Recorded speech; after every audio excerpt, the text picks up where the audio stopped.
read the book.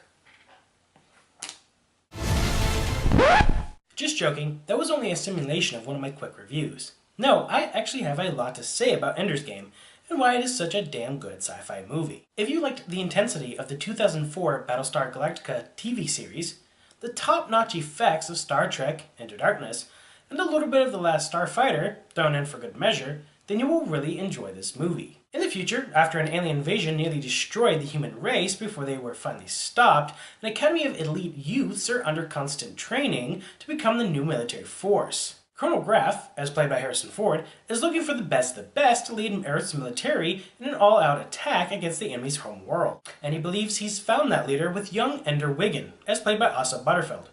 With the weight of the world on his shoulder, Ender will have to quickly rise to the ranks, honing his skills and building his command, while fighting his own war within himself. Now, I'm sure a few of you that know about the movie know that it is a mostly child cast, which are usually hit or miss. Fortunately, there wasn't a bad performance in the bunch.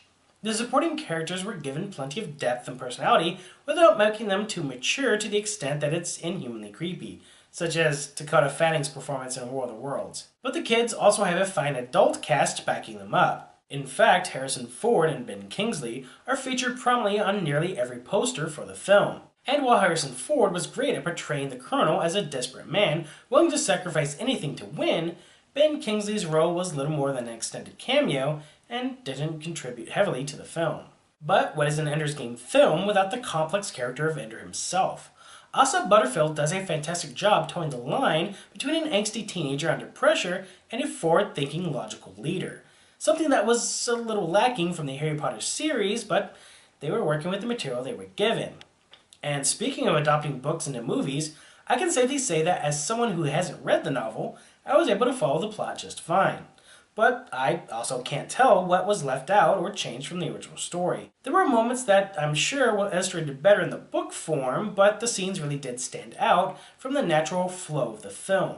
Overall, I thought it was a good watch. In terms of science fiction, it did exactly what it's made to do: interject a thought-provoking idea embedded in a good story. I would highly recommend it to fans of the franchise and or genre.